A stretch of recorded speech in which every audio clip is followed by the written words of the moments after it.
Quelles étaient les actualités qu'il ne fallait pas manquer ces 2 dernières semaines?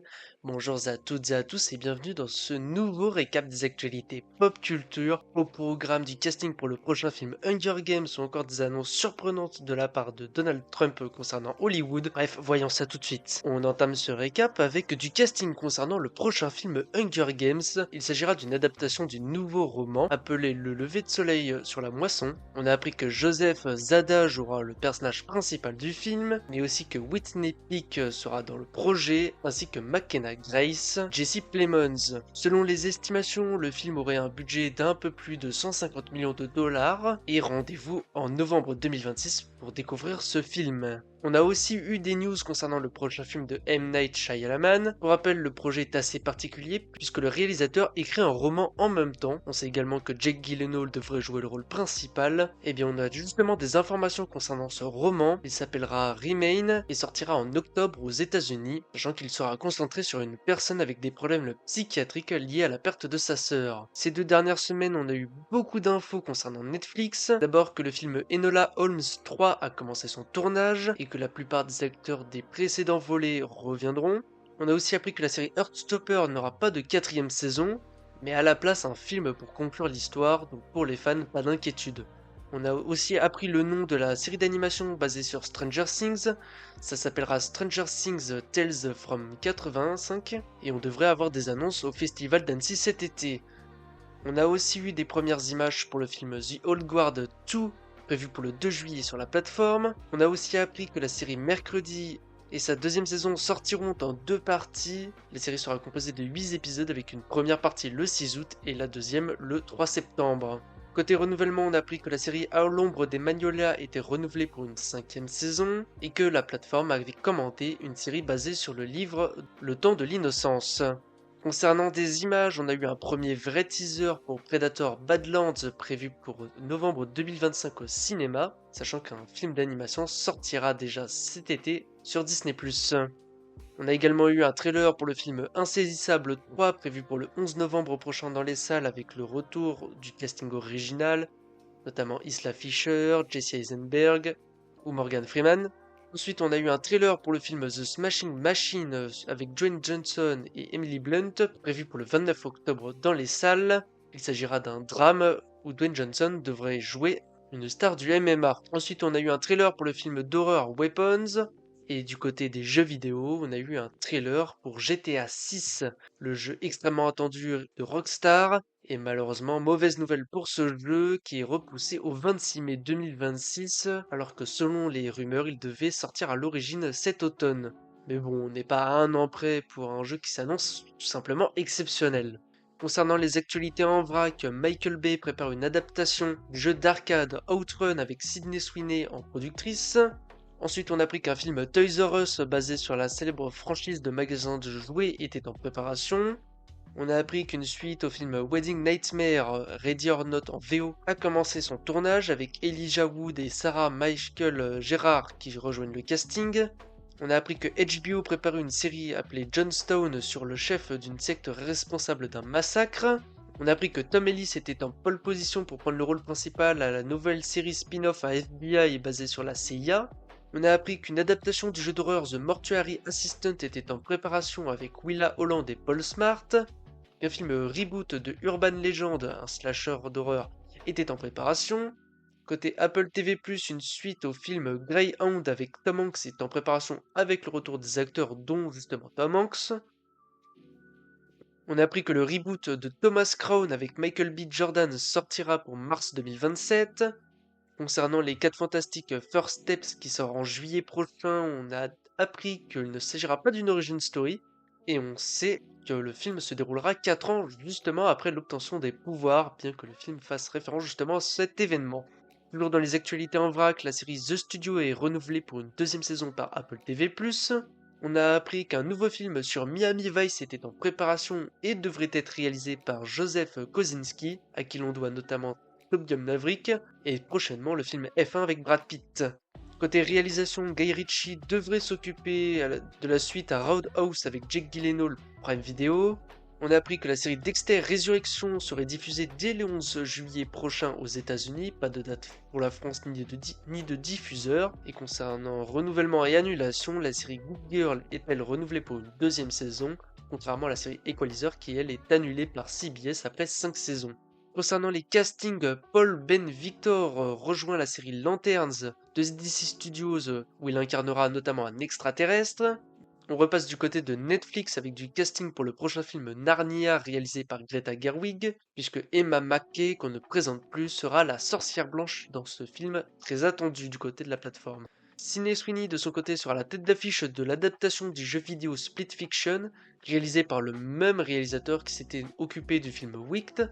Ensuite on a appris que Anthony Michael Hall sera dans la saison 2 à la série Mercredi. On sait aussi que Chris Hemsworth sera dans le film Subversion de Prime Video. Et enfin que Keanu Reeves et Sandra Bullock se retrouveront dans un thriller romantique sans date pour l'instant. Concernant la chronologie des médias, on a eu des news concernant cette loi.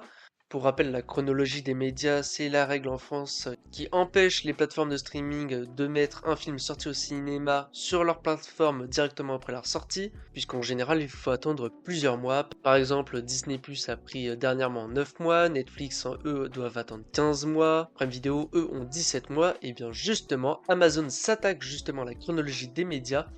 En effet, la plateforme d'Amazon a déposé un recours auprès du Conseil d'État pour attaquer la chronologie des médias. Ils affirment que, selon eux, l'accord ne serait plus en phase avec les usages des Français, sachant que Netflix avait fait de même il y a quelques mois, même si cette tentative aura peu de chances d'aboutir. On passe du côté de DC Studios qui aurait visiblement annulé le film Sergent Rock, qui était en préparation depuis quelques temps du côté du studio, avec un scénario écrit et qui plaisait plutôt bien aux producteurs, pour se dérouler dans le DC Universe et pendant la Seconde Guerre mondiale. Alors pour rappel, de base, Daniel Craig devait jouer le rôle principal, mais avait quitté le projet par conflit de planning, c'était Colin Farrell qui devait le remplacer. Et bien retournement de situation, le film serait finalement annulé, alors qu'il aurait dû normalement tourner dès cet été.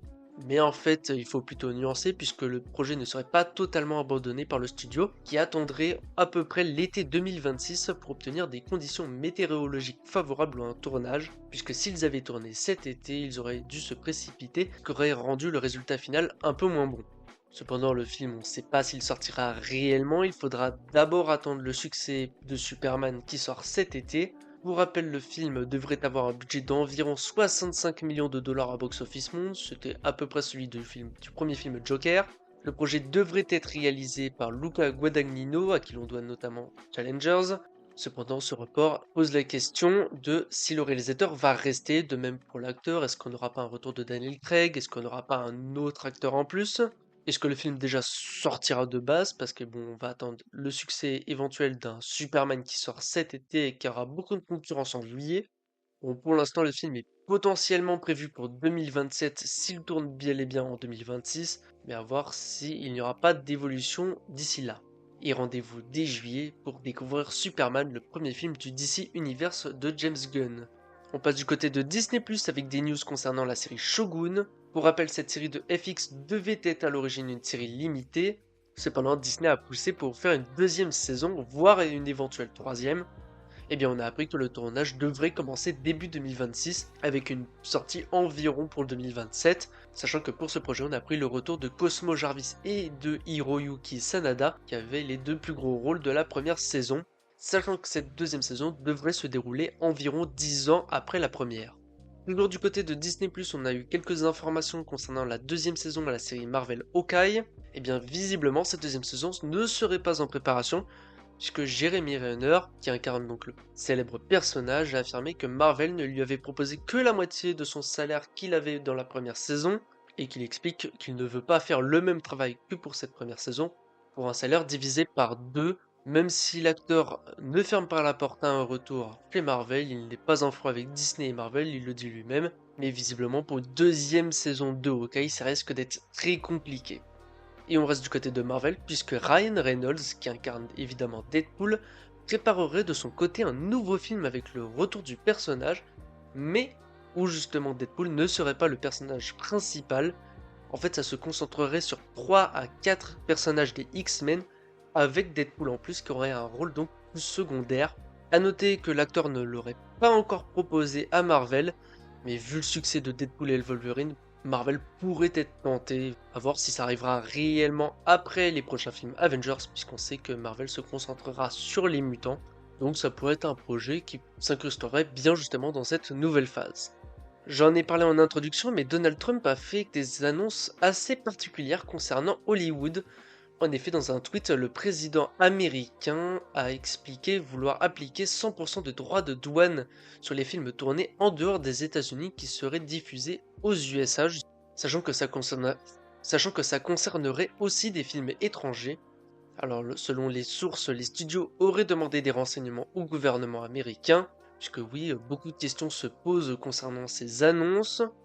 Alors, pour rappel, tous les films ne sont pas tournés aux États-Unis, notamment en ce qui concerne les films hollywoodiens.